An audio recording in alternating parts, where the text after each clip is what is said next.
Koji here from Kendo.com. Okay, today I would like to share something I've been thinking about. I am going to talk to my students about this. So this is kind of practice for me, what to say, but I wanted to share this with you. They're very, when you do Kendo, you see a lot of examples, good examples, bad examples. It really depends on what Kendo you are going after. But if you go online and you see those YouTubes and stuff like that, and I shouldn't say good example, bad example. There's like different level, different faith. If you're a beginner, you should follow certain Kendo. If you're advanced, you should follow certain Kendo. If you're more advanced, you should do certain things in Kendo, right? So it depends on where you are. You should look at proper Kendo, if you know what I mean. Now, of course, it is very important for you, especially you're an adult already. It's very important for you to look at what Kendo you want to do, right? So you need to have a goal, and in Kendo you can have a visual role model, right? Role model, right? So it's very possible for you to improve really quickly because you see this example right in front of you. If you have a good, if you have instructors or other people training with you, and they have been doing Kendo longer than you, so you can think, okay, from now to this, let's say 1 year, I'm going to achieve this level. I'm going to achieve this level. It's okay, if you've never done Kendo, it's very hard for you to decide what level you should be in 1 year. So you should talk to your instructor, right? So it's more obvious. It will be more clearer for you to study Kendo, right? Instead of just going, just randomly train. Go over there, or this is not good. It's kind of wasting time. So clear goal, if you know the steps you should take, and that's very good. Okay, now assuming that you know those steps, okay, and assuming you know which Kendo you should be doing right now, okay, you have to know. Okay, now you have a goal. Okay, you have a goal. You're here now. You should know that you should observe this person. Okay, this person, this Kendo. Okay, and then realize the differences between this Kendo and you right now. So you know what to do. If you can't tell the differences between you and your, the Kendo you want to, ideal Kendo I should say, right? Ideal Kendo you want to do. If you can't tell the difference, those differences, how can you go there? Right? That's obvious, right? So you gotta start analyzing what you should be doing. What's the difference? He or she is doing that. Okay, I don't think I'm doing that. Right? And also, it is very important to be brave to throw away everything, right? To learn ideal Kendo. You know what I mean? Sometimes, okay, you start building up. You thought you were doing it right. But sometimes you do things wrong, right? So, and then like if you start building a house like this, okay, building like that, now upright, it's hard to get it right from there. It's hard to improve from there. You know what I mean? So sometimes you have to destroy everything you had, okay, everything you have right now, and then you're gonna do it from scratch. And then good news is, the bad news is you're gonna destroy everything you have. The good news is you're not a beginner anymore. It's easy for you to build up, okay? And now you know the right way, okay? Now you know what you're looking at. So you do things differently and your Kendo will change. And this process is very important for you to improve, because without that process, okay, changing process, okay, some people just change from let's say second story or third story. Okay, I want to go different. I want to build up this. Okay, this is my add-on, whatever. Right? Now it's easy for you to build it from scratch, and then sometimes it's very fast. But a lot of people don't have guts to do it, because you don't want to lose it, right? It's your history. And then sometimes that you don't want to, maybe you have your own policy. I'm not going to do this, I'm not going to do that, I don't want to change this part, because then it's not going to be me. Okay, that's what you think, and it's okay. But to get there, like I said, you have to destroy these things, including your ego, right? Otherwise, this ego is in your way, and maybe this is the thing you have to lose. But as long as you keep it, okay, as long as you want to keep it, you can't learn anything more. It's like, you know, a lot of people say, like Bruce Lee, it was the very famous guy who said this. If you want to pour water, right, in a glass, you have to lose the liquid or something in it already. First, okay, you have to get rid of it first and then pour it. Otherwise, new water can't get in there. You know, it's overflow. And also, I think it's Bruce Lee. Of course, you know, Bruce Lee uses the old saying from the martial arts world. You can't, it doesn't matter how much clean water you pour in this glass with dirty water. This dirty water doesn't get clean. So you keep pouring water, clean water into this dirty glass of dirty water. Dirty water stays dirty water. I don't know if it's true or not, but I can imagine you can't really clean as quickly as you should. You are hoping. Just lose the dirty water, and then just pour the new clean water. It's much easier.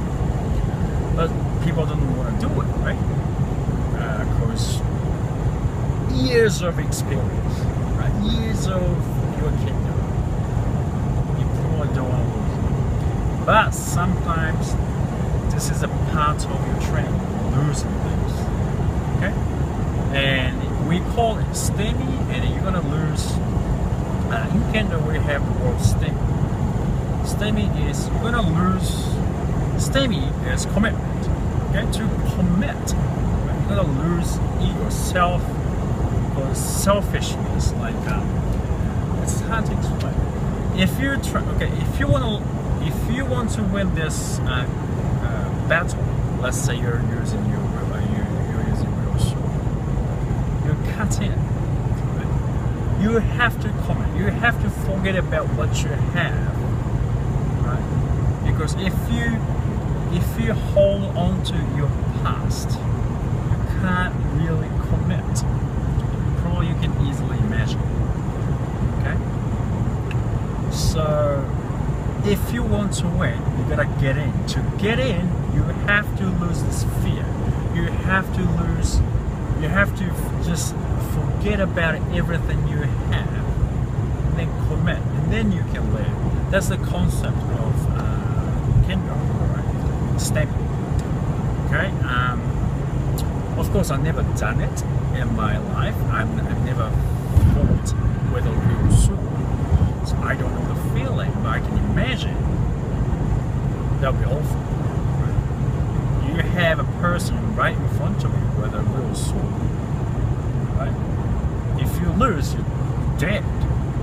To win, you gotta get in.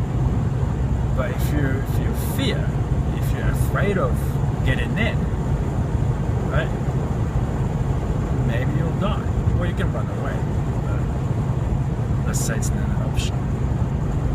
You have to fight to win. You gotta get in. You have to forget about everything you have. You have to just commit into one country, right? So that's step. Okay. So it's a part of process. We always talk about striking or inside the Kendo, but if you want to use the concept of Kendo, you really have to see it from the distance. And then, okay, I want to improve my Kendo from here to ongoing, from here to on. Okay, from here on, I have to lose everything. I have to forget about what I have done so far, which is a pain, right? I've got to do it. Okay, so I'm going to commit. I'm going to stay. Forget about everything I have. Now it's a new me. Start from scratch. So sometimes, or most of the time, you might have to do it too. It is scary, but at least Kendo, you don't lose much. Like maybe in the business world, you have to minimize your risk. Then you gotta do it. Otherwise, if you have a family, you're gonna risk your family. But in Kendo, it's like you don't lose much. Okay, you just have to be brave. Okay, you're gonna change. You're gonna do. You have to.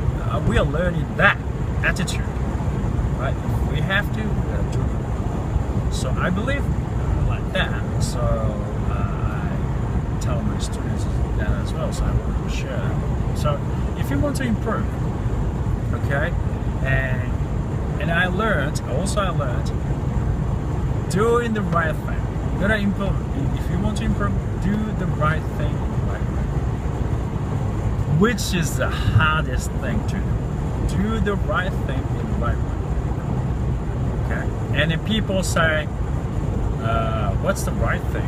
You never know. Okay, the right thing is right there in Kendo, the principle of katana. Principles of katana, right? That's the right thing to do in Kendo. That's why we have that as a concept. As the concept of Kendo Federation, right? International Federation. Okay, so we always have to go back to that. And then, whatever your teacher tells you, maybe he is wrong in the long run. But, okay, you gotta believe, okay, what your teacher tells you to do, right? And then do the right thing. The right thing is right there. And then, if you have, of course, like, one of my students learned Kendo from someone who didn't really know what to teach, so he still has bad habits, but he's been trying to lose those bad habits, but it's still there. But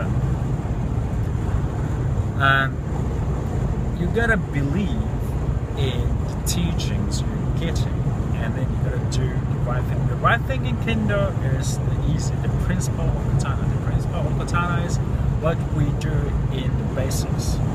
Nice sanbei, okay? The direction of the sword, right? And your left hand and right hand, position of both hands. Okay, and zanshin.